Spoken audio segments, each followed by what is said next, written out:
Finance Committee meeting to order. We've already had roll call and subsequent meetings. Well, membership change. Go ahead, proceed with the roll call, please. Mr. Bale. Here. Mr. Copeland. Here. Mr. Drexel. Here. Mr. Horton. Here. Mr. Showerman. Mr. Spatella. Here. Mr. Leonard. Here. Is there anybody here for public comment? Anybody in the public would like to speak? Anybody online or in person? Let's call public comment. Proceed right into the agenda.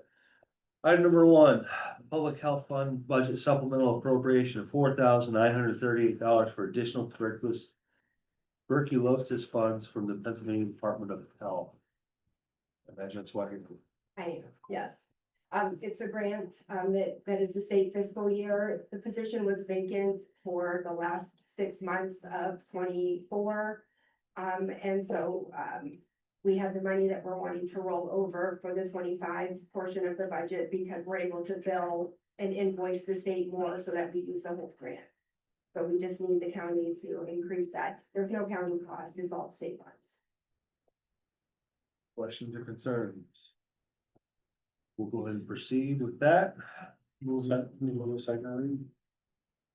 Is there urgency around that? No. We just normal, we can go 2 Absolutely. readings, no? Yep. Okay, Yes, we have enough in our current budget that we can continue operations as usual, so. okay. Great, next turn. Moving on to number 3, general fund budget supplemental appropriation of $30,000 and creation of a new line item for central booking fee. It's a holiday. Good afternoon. This is the creation of a revenue line item and an expense line item. That will allow us to collect money through this new central booking fee that President Judge Walsh has ordered. About 8 months ago, Councilman Drexel reached out to me. I believe on behalf of the Northeast Police Department, if my recollection is correct. It's a statutory fee that is allowed to be charged throughout the Commonwealth. Many counties implement the fee. We hadn't, up to this point. We were aware of it, but we didn't implement it. And the fee goes directly to the police departments that utilize live scan as a form of fingerprinting. Many of you may be aware that there's a couple different ways that we fingerprint defendants when they're charged with a criminal charge. The old school way of ink and the state police fingerprinting blotter still exists. It's cumbersome. It doesn't get the fingerprint into the FBI or Pennsylvania State Police right away. It doesn't allow for an immediate background check right away. As soon as somebody's picked up to see if there's a warrant on them or anything like that. Live scan is a system. It's an expensive system, but it's a good system that allows that defendant to immediately be put and identified in the criminal justice system. Currently, the Northeast Police Department, the Erie Police Department, the Mill Creek Police Department, and our own Sheriff's Department utilize live scan. The central booking fee was created statutorily that offsets those costs. So money will come in as the defendant pays on their court costs and fee. This is another fee that does get assessed against the defendant. We were careful about that and a little bit concerned about that because we understand the problems. You know, we don't want to saddle these defendants with too many fees. But the mindset behind it is that the users should be paying for these fees if possible, other than the taxpayers. That's why the state legislature created this fee. The fee had to get planned, had to be developed by the Criminal Justice Advisory Board. And everybody that you can imagine in Erie County that's involved with criminal justice is on that board. County administration is on the board, the courts are on the board, public defender, district attorney, police departments, the jail, the human services, I'm leaving probably 12 other people out there involved. We produced the plan. It had to go to the Pennsylvania Commission on Crime and Delinquency.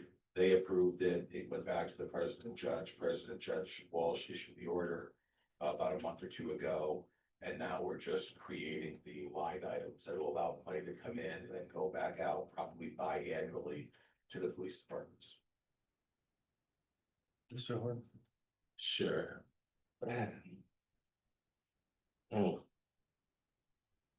Man, Mr. Cataldi, how are you today, sir?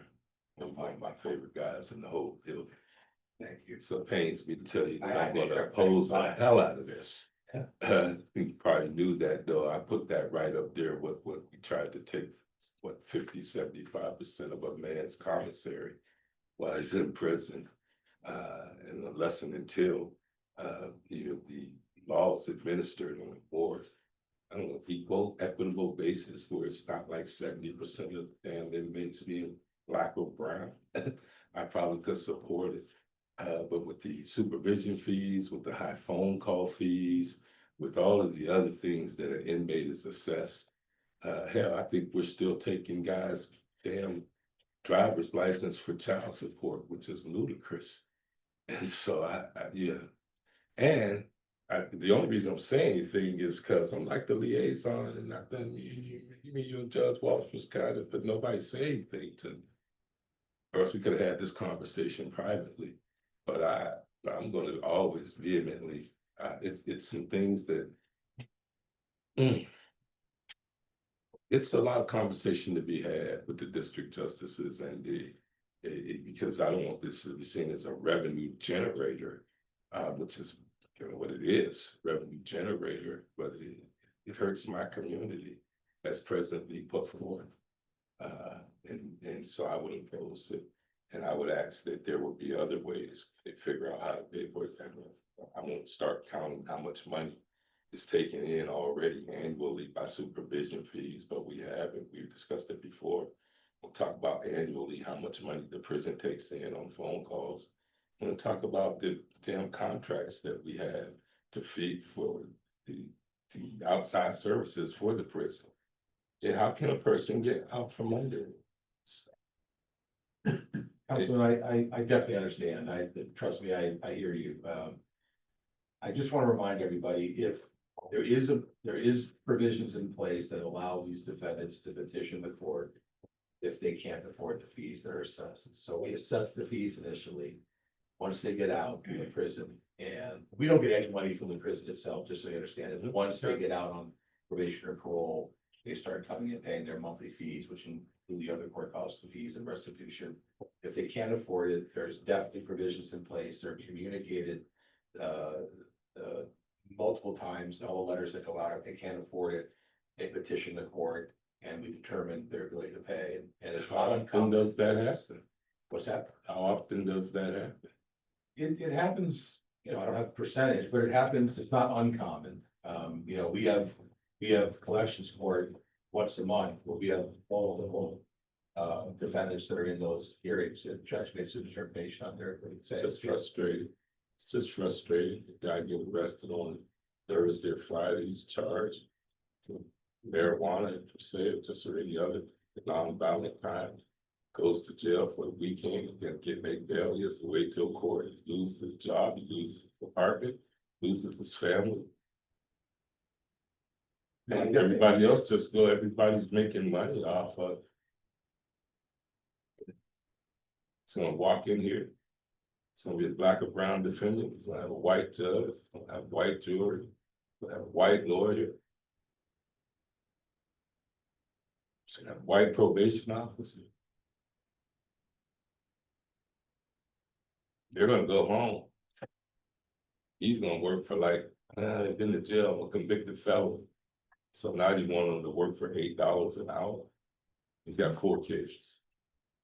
Every time he's arrested, we'll charge him a fee. Is that gonna be a one-time fee year for a license? So you already got his prints. He's gonna be assessed that fee every time he comes in and gets booked. I don't know. I'm just saying, I'm ranting. I It's understand. it's very troubling. It seems like one of those little innocuous little bills or piece of lead, but it's very troubling.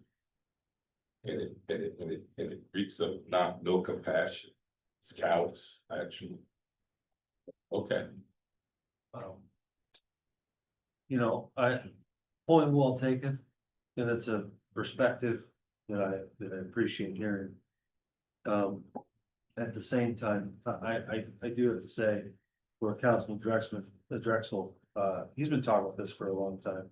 And I've not quite followed fully what he's been going after, but I know that he's been bird dogging this in particular because for a department like Northeast, the cost associated with that kind of technology is quite a lot. I am a little confused though. I thought the idea was that the funding goes back to the departments to help fund the usage of that technology. It goes to offset any cost associated with the live scan. Yeah. The equipment, running the cables, the lines for the internet connection, training for individuals, anything that can. There's come with yearly it. upgrades for them and stuff like that as well, yeah. And like any other technology, there's constant developments and upgrades and trainings and new requirements that come through for these machines. So the line item to be controlled by the Criminal Justice Advisory Board, would they then take that money and use it to reimburse the departments that are using it or Yes. okay? So they'll have to submit invoices to us and the Criminal Justice Advisory Board determined that because we had a way to break it up. We could either take all the money that came in and split it up 4 ways equally. But we determined it's better to send it to the departments on like a pro rata basis, based upon the number of prints that you do. So if we're gonna do it twice a year, and I think that's what they wanna do. You submit the number of prints that you had, we'll break it down for the money that came in, and you're gonna get a pro rata amount, so. Erie and Mill Creek will get the yeoman's share of the amount, Northeast will certainly get some, and the sheriff here will certainly get some to offset their costs, but most of the word Mill Creek and the city. And Charlie's probably sharper on this kind of stuff, but my impression is that you can be booked pending charges. Right, that taking the fingerprints and all this, it may be that the charges are dropped or. Or maybe they go to court and they're found not guilty, are these fees only assessed upon a guilty verdict? Correct. Okay. So like, I just have a few questions, so, with the fees only being assessed on a guilty verdict, if there's not enough. Funds, and so I guess my first question is, the funds that would be, or the revenue that would come in from this offset. Those be inherently restricted for only operations in this capacity? Yes. So, in the case, for example, let's say the cost offset, so if you have a system upgrade that's needed or a software upgrade that's needed, and there's not enough funding from bookings or fees that are assessed. Where does that money come? Would that have to be supplemented by the general fund? No, the municipalities are still responsible for paying all of it, we just reimburse them based upon the money that came in. So if $100,000 in cost between the 4 municipalities were in the 2025 budget, and we only brought in 60,000. We split that up consistent with the number of fingerprints that were done at each department, and that's what they get. So if 150,000 came in and they only did 30,000, they would be prorated. So is it like how much by unit price per fingerprint or per processing? Is that how you're going to disperse the money? Yes, well, So if they do 600, is there like, how many do they do now a year? Is that going to increase? Cause if I'm getting paid for it, then I automatically, I'm booking more people. well, we don't anticipate this increasing the number of arrests. I mean, we don't think it's gonna have that effect. So it should be a fixed cost, because they're currently using this system. Is it a maintenance system? Are they being charged per individual every time they use the system, or is it just a cut rate cost? And if it is a cut rate cost, what is that cost annually? If they have a maintenance plan, what is that maintenance plan annually? We don't anticipate the money that we're bringing in under this to cover the total costs of all the fingerprinting that's being done. It's just gonna help offset the budgets of the municipality that are paying for. Especially in the small departments. Right. Mr. Chair, that's good. So, the costs, right, are. The reimbursement that Northeast expects to get out of this in a year is between $10,000 and $12,000 as a smaller department. On the lines of, I wholly understand your point where you're coming from and everything that you say. But on the other side of this, LiveScan allows police officers to identify dangerous situations quicker. This protects them, it protects the people that they're arresting as well. I know that you and I are gonna have a longer conversation, I'm sure, about this, maybe off the record, because I'm very interested in your other feelings on this, but I looked at this from both sides, right? I mean, I understand the burden of cost, which they could have implemented this fee up to like $600, I believe was the cap on that, right? And we wanted to make sure that there was no way gonna be anywhere near that amount, because we weren't trying to further strap people, you know, to a point they can't get out from under it. But, you know, some way to be able to reimburse the cost for this service, which is how the service was set up in the first place, and no one had taken advantage of that the last 10 years. And it just kind of was sitting there. So that was my motivation for moving forward on this. I mean, this is not something that's gonna raise them a ton of money, and there's gonna be a bunch of revenue just sitting there. I think it ends up like, it doesn't actually cover the cost for each one of the things, it's not a full amount. So I don't know. I don't know, I think inmates are citizens too, and I think it burdens them. On Berkeley, if it's $12,000 for a municipality, imagine what, you know, $30 for a household on the east side, where the average median income is $13,000 or $17,000.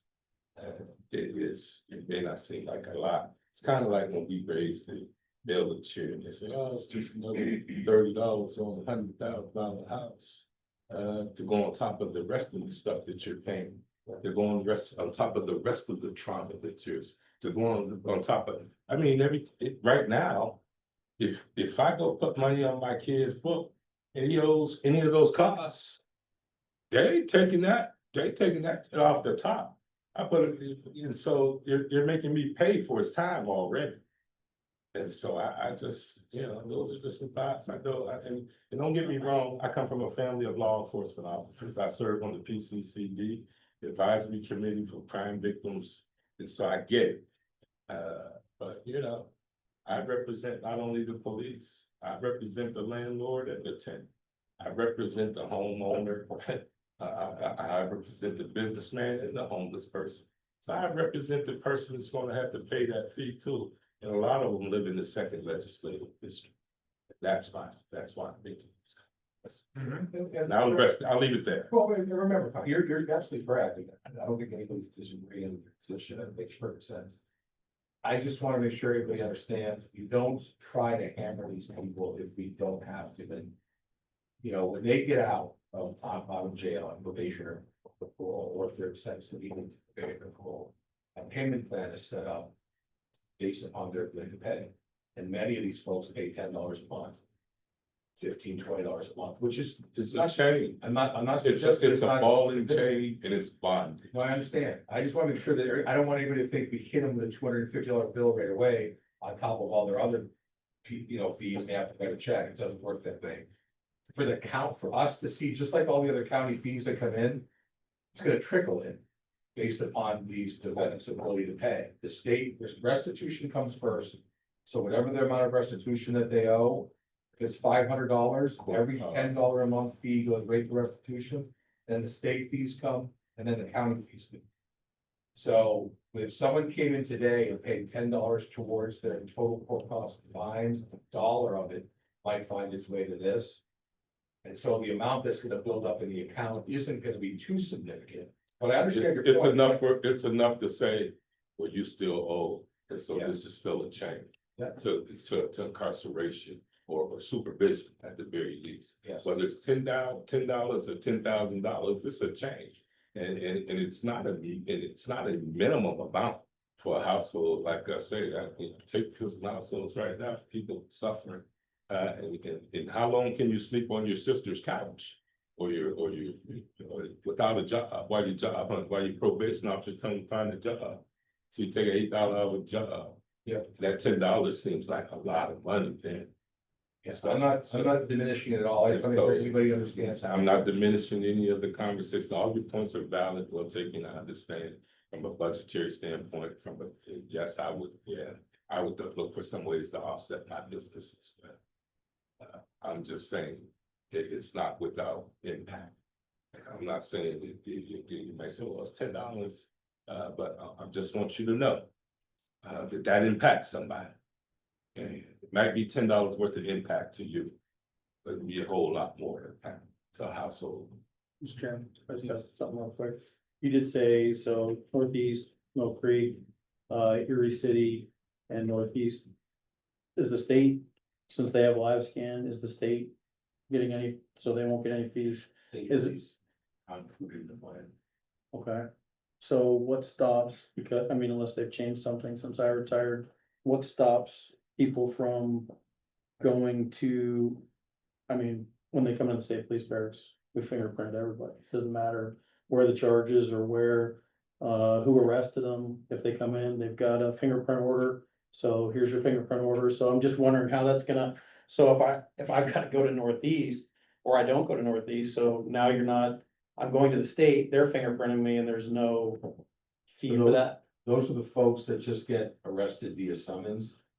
Aren't the folks that get arrested and put in jail immediately, Yeah, you know, it's I like get for it. smaller offenses. And the district judge. In that, wherever that case comes through, is supposed to be paying attention to that, and those fees are not supposed to be assessed. So we've given the district judges the opportunity to look and determine, and again, believe it or not, we've already had some district justices that have waived this fee on people that they believe are indigent or are not in a position to pay it. So that's why the judge was careful, President Judge Walsh was careful when he worded the order. It says unless otherwise ordered by court, meaning the magistrate district judges, whether these fees have to be assessed. That's what I wanna make sure, cause I, there, you know, if I had a choice, if I get arrested by Northeast, but I'm like, well, PSP will do it, so I'll just go to PSP, and then there's no, you know, Right. factor there, so I'm glad, hopefully, continuing information and whatever will be put down to the magistrates so that they're identifying that properly. And just further clarification, this fee exists by judge's order. Correct. And the fee being set by the president judge. Correct. Okay, so that we're only appropriating money from that fee that's by order. And just real quickly again, to Councilman Drexel's point. The fee was derived by recommendation from the PCCD. We asked them for a sweet spot. That we thought was, cause you can go all the way up to $500 or $600. Their sweet spot was between $200 and $300, they felt was appropriate based upon the third class county and what other counties are doing. So we just split it, picked $250, that was the logic behind the amount. So if I get arrested twice in a year, it's $500. So I get booked, even though DocuSign, it's got my prints already on record. Only if you're found guilty, though. Gotcha. Yeah, and Councilman, remember, We probably had too much more discussion than we should have. yeah, we can definitely, yeah, and I apologize if you don't think the communication was sufficient, we were communicating sort of. Mhm. You know, just like, it's funny, I remember telling Councilman Drexler, when we first talked about it, this is gonna be a slow process, it's gonna, you know, we're gonna move like a dinosaur with this, so it was about an 8-month process, but I tried to keep him in the loop as it was progressing, so I. Bob, you don't owe me no apology. You always have an open door policy to me. Everything I've ever gotten you from the president judge, whether it was Trisella or Walsh, has been. So I'm really grateful, thankful for our relationship, and I'm grateful that we can have this type of exchange, you know. No, I appreciate it. Okay. Alright. Move on to the next time. Okay, keep moving with that. Number 4, general fund budget supplemental appropriation of $366,000 for federal reimbursement of county prison boiler replacement. Is that? I can answer any technical questions you have. Yeah, I know that in 2023, and we've had some email communication through Senate, but for the purpose of everybody else, in March 23, I think it was ordinance 19 that was about $400,000 for prison boilers. Yeah, those were the domestic water boilers. These are the heating boilers. Okay. Any thoughts and concerns? Let me go with mine real quick. That ordinance, I remember watching, finance meeting, Mr. Horton brought up an issue that, is concerned that we had major capital projects that were getting put in that hadn't been budgeted for prior. I remember Mr. Horton being quite irritated at that at the time. Very, And I took note of that, but it wasn't until the next year when I was actually sitting here now too, had the $2 million prison roof, which was another project that hadn't been budgeted for, and I acknowledge that you don't have, you can't, right, I'm not criticizing you, right, but, you know, it's a concern to me. We haven't talked about the 3-year plan, or had any conversations about concerns in it, but I made some notes. The 3-year plan grew from 28 projects in the prior iteration worth 11.5 million to 34 projects worth 12.2. That is after tackling the prison roof at roughly $2 million, after $400,000 worth of boilers, which at the time was stated that I believe was kind of an emergency situation. I mean, putting aside the source of the money, which was already a problem in a prior ordinance dealing with this similar subject.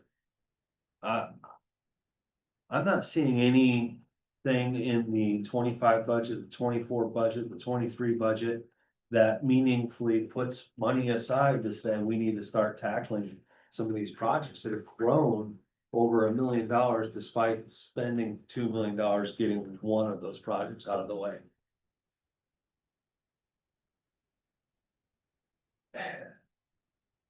And after seeing 2 such projects go through with the same complaint.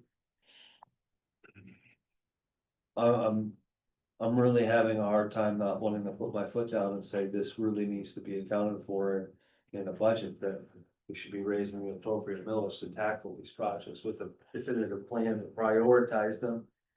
Say which ones are coming first and. Just supplemental appropriations in the middle of the year to tackle construction projects just seems irresponsible. Welcome any other thought on the same subject. Mr. Chair, Yes, sir.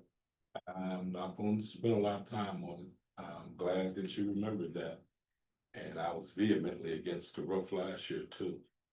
I'm vehemently against any such large appropriations that have been budgeted for. What's the use of us having a budget if we're not going to follow it? I think it is not only irresponsible, but it lacks vision and forethought. I think it's unfair to this body. I think it's unfair to the citizenry, and we should have to figure out how to pay for this in the middle of a budget mess. And because that's what it is. It's a budget mess. We're gonna get some stuff. We're still 23, 24, 25 budget. 26 budget's gonna come in October 1st. You don't have any of this stuff settled. You wanna come drop over this type of expenditure in our lap? 90 days out from the budget, 60 days out from the budget. That's crazy. If they wanna do that, he should put that in at budget time. In October, he should budget for that at that time. You'll get a chance to budget for 60 days. Or they're gonna tell us how much an emergency is. Mr. Chairman. I don't think we have to wonder where the money's gonna come from. We have an unanticipated revenue coming into the prison. Why shouldn't it cover the cost of an issue at the prison? Unanticipated immigrants in our detention. Regardless of the situation, we have the revenue. We can't anticipate how little, but we have revenue in there that should be used to make the fix. Those are that's the original boilers, correct? And what year was the facility built? 94, 95. So they've definitely reached their life what is the life expectancy? About 30 years. And I get it. to be clear, I'm not meaning to criticize you. I know you're in a tough spot of keeping us operationally whole, right? But from a budget perspective, like I really think that we need to start looking forward more. And like, we've got $12 million in projects. Things that actually haven't been put up to bid is probably a lot more than that, right? We need to figure out how to start tackling that next couple of years.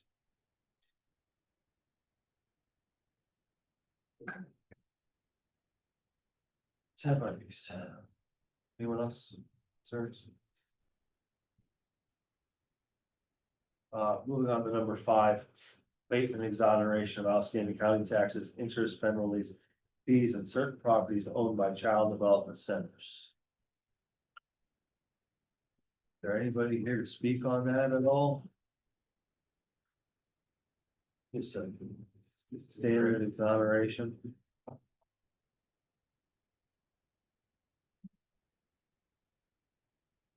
I'm Tom here. Already went through the lower bodies.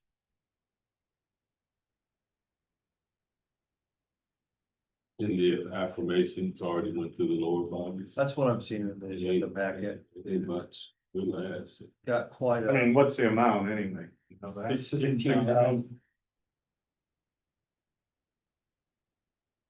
Well, it's less than. Well, if you look at page 50 of 92. It looks a lot larger than that. Where did it say 16,000? Where'd you pull that up? Oh, Page 47. yeah, because page 50 show that they at one time owed quite a bit more. Oh, but the county share is 16,000. Thank you, yep. I think we should start having conversations, even though we're last, about exonerating the type of taxpayer money too, because we're gonna put the pinch on for village increase at some point. And I think that discussion should be had, especially the nonprofits that are hauling in profits. Will have to be some more looking at that one. Okay, moving on to, unless there were more concerns, thoughts. Moving on to 6, possible sale of a parcel repository. For the repository, and number 7 is the same.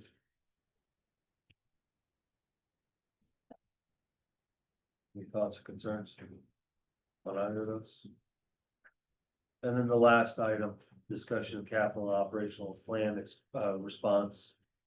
We have, again, like I said, not sent a response to the 3-year plan like we would normally have. I have a laundry list of notes that I took, one of which I was just talking about. Anybody have any thoughts on the response and what that all look like?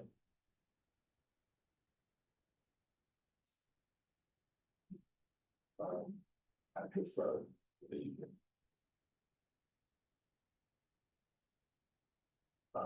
We normally pass a resolution for those response notes, or just put it in the letter. Passes a resolution. If there's not an objection, I can pass the notes that I took to Terry, that he can edit it appropriately, so it doesn't seem quite so. Started.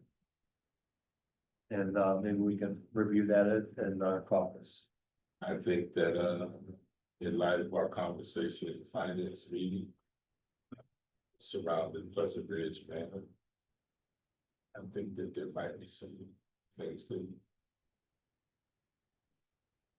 might require some forward thinking in the 3-year plan, but I mean, I'm leaving. So if you look at the last 3-year plan, it seems like we accomplished it, we moved it. But I would speak to those facility upgrades at some point, the capital projects, because just walking down to the library, a lot of that stuff should be fixed. And they get through doing all the traffic, but the parking lot looks like Gaza over there at the Blasto, and the sidewalk was, and so I just from.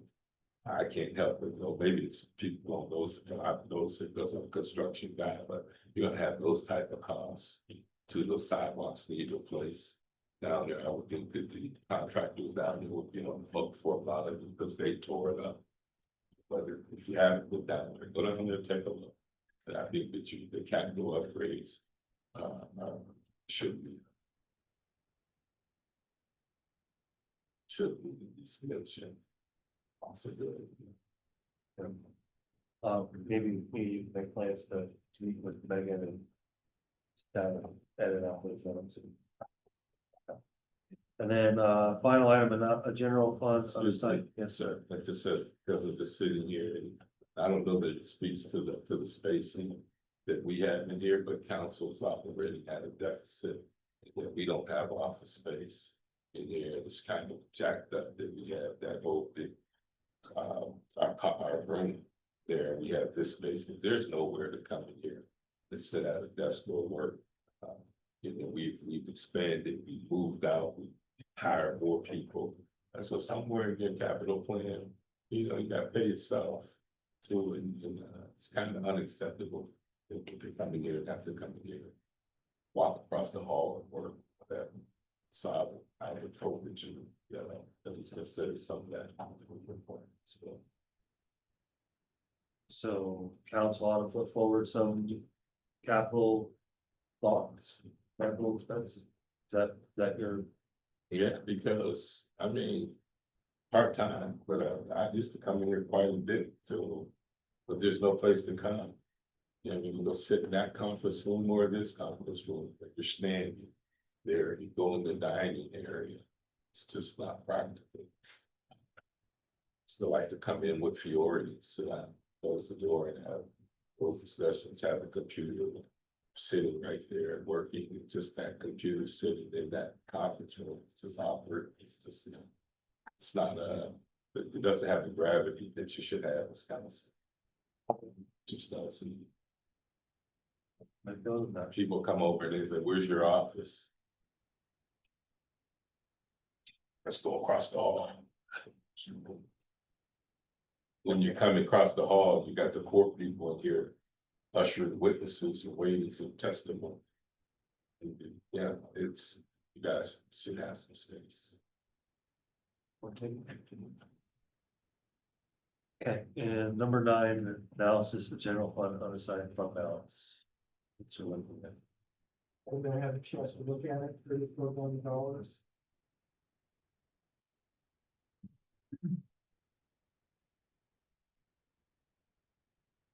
And. No other concerns? Take it away, Mr. Wilson. Yes, sir. Like to call a personnel meeting to order. First on the agenda, resolution number 2025 to approve the mediation settlement agreement. I think there's much talk, it speaks for itself, and it is what it is. Number 2, possible appointment of Carlos Mora Rangel to the Erie County Human Relations Commission Advisory Board, term to expire December 31st, 2028. Councilman Drexel, this gentleman forward. Number 3, a possible appointment of Jack Lee to the Erie County Land Bank, term to expire December 31st, 2029. Should be noted that that's a reappointment.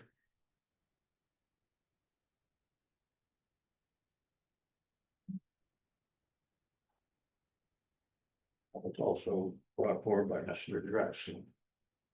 Number 4, possible appointment of Lawrence Brown to the Erie County Housing Authority, term to expire December 31st, 2029.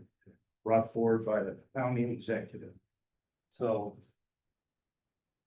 I'm not really a big fan of the cliche about definition of insanity is doing the same thing over and over, expecting different results. But I think it holds true with this appointment has hit our agenda for the 3rd time this calendar year. This body has rejected it before. I would ask for us to strike that from the agenda. Why did we reject it? I'm just curious. I mean, I'm looking at a retired naval officer, attorney. Law degree from Rutgers, director, Lake Erie Ballet. I mean, what is he not capable of? Or is it simply because it's kind of executive? has to do with the county executive's interactions with the housing authority. And his, deliberate, heavy-handed, abusiveness towards people that unknowingly go against some policy that's out there about how Davis feels about certain entities. And when that entity tries to extend a helping hand to others, not knowing that those people happen to be on the bad side of Brenton's nature. And then seeks to replace one of those board members who has been previously serving very well. You talk to anybody else on the board or on staff, is very appreciated. Their presence is very appreciated. And I've made a point for myself when I have somebody that is seeking a reappointment.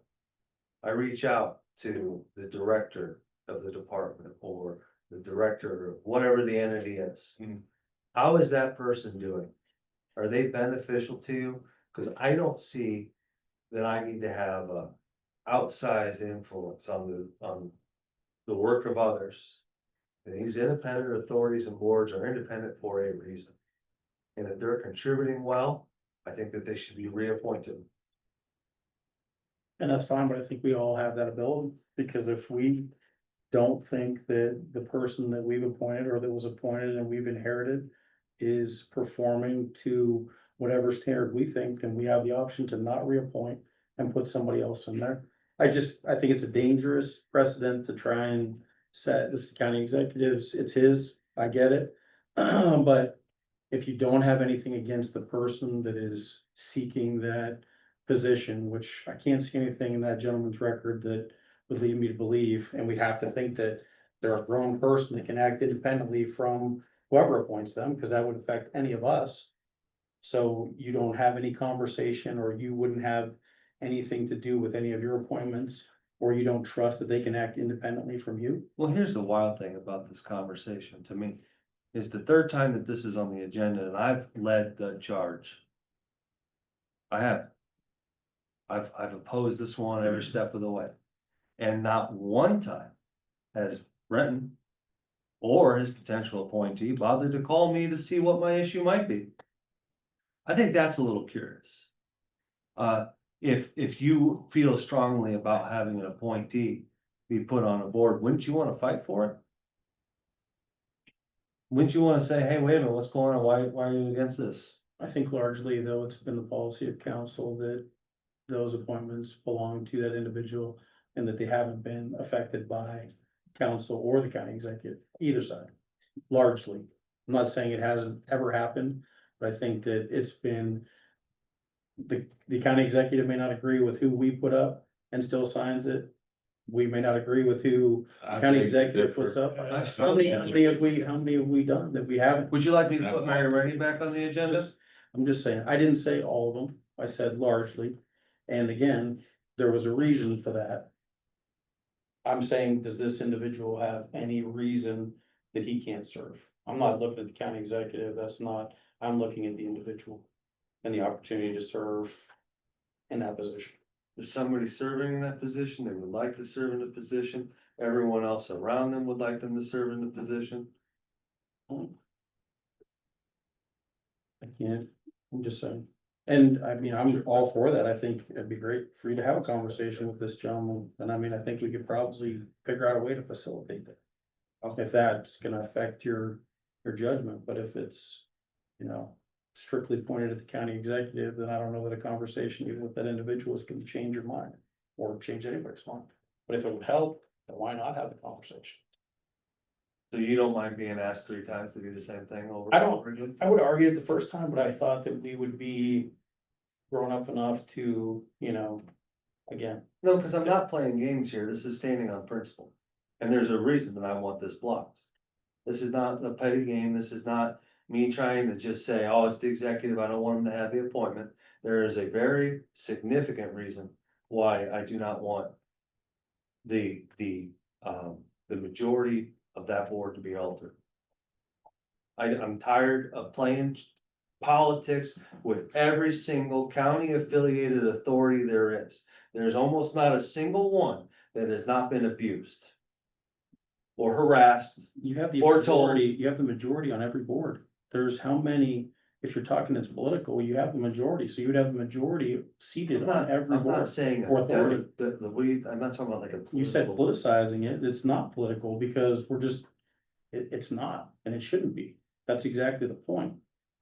And if it was, you have a 5-2 margin on every because you have 5 appointments to 2. If you're thinking that it's political or that because it's somebody that represents the same conservative or whatever nature, it would be the same way for you. I'm how is it not being- talking about anybody here in this room, I'm talking about the county executive's behavior towards county affiliated authorities.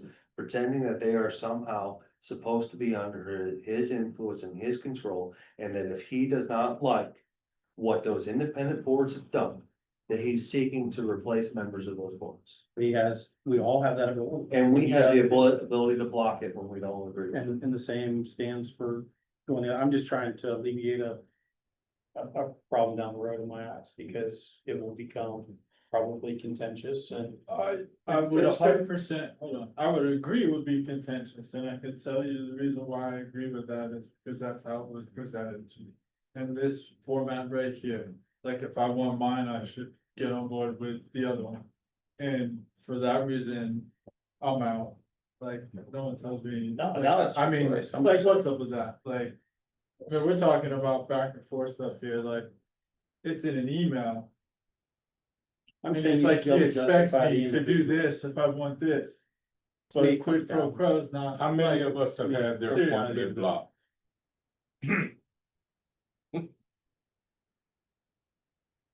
And frankly, that is, That's period.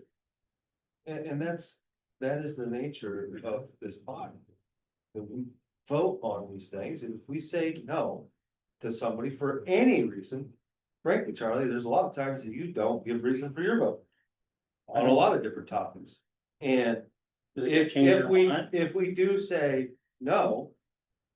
Couldn't they also possibly bring us somebody new that might be more?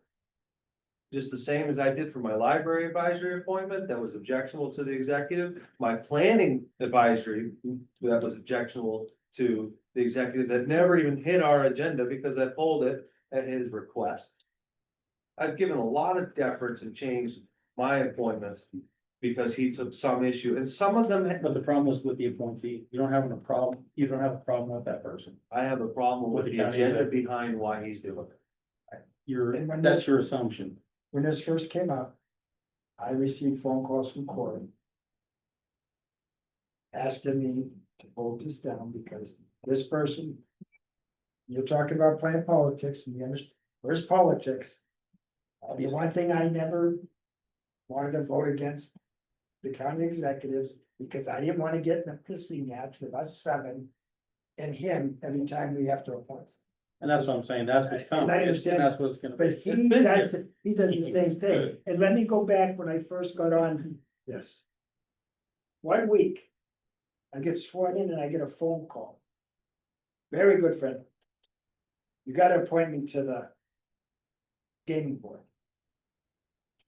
And I didn't know what, you got it's your pick, I didn't know what he was talking about, I investigated it. Looked it up. And it was because of a few other people that wanted to, they wanted to fire Perry Wood, who I only met twice. Very close friend of mine. I turned around and appointed Mr. Winchell, a Republican. The finance Fantastic background, job. you know, he's got that finance background. And my friend, him and I didn't talk for 3 years until his kid got killed. And we made up because of what he was trying to do, and I won't accept that. I didn't accept it from him, and I will not accept it from any context.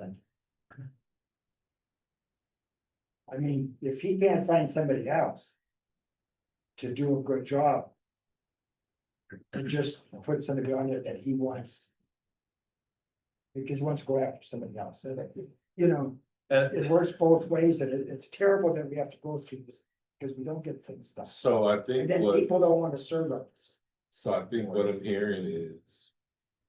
He doesn't have the support, and he can vote it up or vote it down, or. For the third time, and I think Councilman Copeland was trying to. Say, help him save a little face or whatever. And it'd be nice if he just voted. Or we strike it. Say it doesn't move forward. on the agenda. So just. Say he pulls that one and puts another one in. Are you gonna do the exact same thing? Depending on who it is and what their No, I belief as an mean, individual, we because believe their it's- belief is. No, but. I have a lot of your- concerns your about that point board. Is because you don't want the person that's on it now. I have a lot of concerns about that board in general. And I'll say, you know, we had Jenny Haggard in here the other day, and I support her work at the Mercy Center. But she's knee deep in housing, knee deep in, needing county funding for her efforts, needing our support for a lot of different things. And I've heard some comments that make me feel like she might be a little bit conflicted to be a board member there. And one of the first appointments that came up in my term here was Buzz Hammond being put on that board. And at the time, I was giving full deference. And it is by far the single biggest regret that I have in an appointment. Cause I had no idea how deep he was in all the housing in Torrey, how much he interacted with Section 8 and all that stuff. And like, there is so much conflict of interest already on that board, the state ethics committee, the commission ought to take a look at it. And I'm not interested in continuing the furtherance of the board being put under that sway. To just do whatever Brett wants, because it's not how it works. I agree, there's issues there, there's issues with, why is the county housing office in court? There's issues from that. I mean, where else do we conduct business like that? It's closer to Warren than it is to Erie. I mean, there's problems, you're right, but there's deeper problems. So if we're gonna address it, then we should address it from the top, and that's having the county housing authority in Corey, to me, makes 0 sense. Well, And to the people of Corey, honestly. Cause I hear it a million times, why is that office here? Why is it in Corey? Why is it in Erie? Or why is it centralized to the entire county? And I Corey's a agree. weird thing, because their school district exists in 3 different counties. I agree, but that's not what's before. But I'm just saying, it's part of the whole this, you're addressing, you think there's issues with the board, and there's bigger issues, so. This is We're the gonna third address- time this has been on. Third time. Can I just say, He should come sit in that chair and fight for what he wants. It's. I'm not disagreeing, I'm just saying. I'll just Instead of say sending this. messengers, so we have to shoot at you guys. My vote isn't predicated on, No, not you. my vote is because it's, well, Don't shoot the messenger. Oh, God. I'm not voting. I'm gonna put a sign up tomorrow. You both have alluded to the residents of Corey and their interaction with us, and obviously calls. The first couple of times this came up, 2 from Corey residents. I don't really know a lot about it. I do know about interference, though, and I know that the one board that did not escape unscathed from it was the DEI. See, it's just ironic to me that they all had the same attorney. And we did it with redevelopment, did it with ACRA, did it with DIC, who was the new, still in its infancy. They're the only ones. Everybody else has similar roles. Say, I'm on the board, I'm announcing, I just like we do, I have a conflict, I won't. But he felt it prudent to remove. And if I were them, I would not have decided I would not have honored his request. But he felt it prudent to remove people from that board. Which I thought was like ludicrous, because I see other committees doing the same thing. Dave. Go into that too. And so I don't want to peel that thing back. But I think my vote is in response to Corey residents. That have, if I got a lot of them that wrote me and said, hey, vote for this guy, he's stellar, I would consider that too as a word. You wanna get into that? No, Okay. no. Chairman, anything else for the good of the order? So we're considering that not going on the agenda? Don't forget to check those off. I'm for it, that, you know, you can settle it at caucus or whatever, but I'm for it not going on the agenda. I don't have to wait till Tuesday to tell you that. But it's just a democratic body and process. I'm a no on it. It looks like there's 4 no's at the minimum. So I would defer who put it up there. Maybe he wants to do like he does us, give him the opportunity to pull it. Tell me he doesn't have support.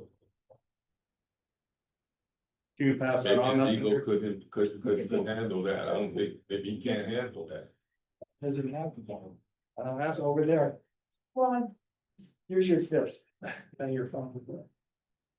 We can decide in caucus, I guess.